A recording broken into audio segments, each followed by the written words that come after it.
শক্তি সামর্থ্য লাগিয়ে আমরা সেই কাজ করব বাংলায় পরিবর্তন। দিলীপ দা 21 তারিখ কি ইডেনে খেলা দেখতে যাবেন? রিঙ্কুদিকে নিয়ে 21 তারিখ কি ইডেনে খেলা দেখতে যাবেন? আমি তো যাবো, তারপরে দেখছি কি হয়। আলোচনা চলছে যে দিলীপ ঘোষ হয়তো এবার রাজনীতি থেকে অবসর নেবে। অনেকবার বলা হয়েছে দাদা হাতটা সরাবেন না, হাতটা সরালে আমাদের অসুবিধা হচ্ছে। আপাতত যেটা হয়েছে কেউ যাচ্ছে না, তাই কেউ যাচ্ছে না। শুভেচ্ছাতে ধন্যবাদ। কোথায় ঘুরতে যাবেন? কোন ডেস্টিনেশন ঠিক হয়েছে? আমি 40-42 বছর ধরে ঘুরছি, ঘোরাটা আমার কাছে নেশার মতো, আমি তো ঘুরবই।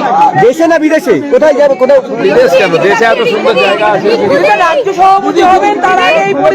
আচ্ছা শুনে নিন আমার সহধর্মিনী কি বলছেন তার বক্তব্য।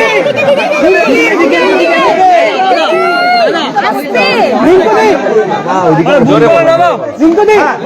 দিল্লি কা লাড্ডু খেয়ে নিলাম অবশেষে, কি বলবেন? দিদি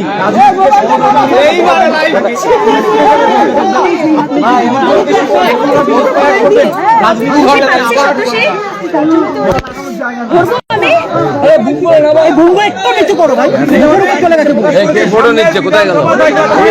ফটো নাও, পুরো ভিডিও নাও।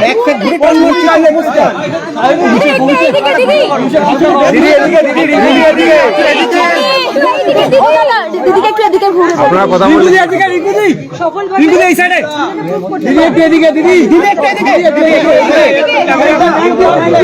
দেখুন আপনারা সকাল থেকে দাঁড়িয়ে আছেন, খুব কষ্ট করেছেন। আমি চাই আপনারা ফিরে যান নিজের কাজে।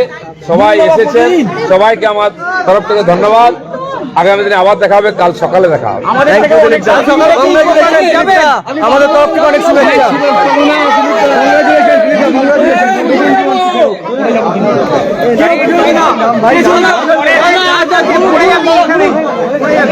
পেছনে কেউ ঠেলবে না, পড়ে যাবো।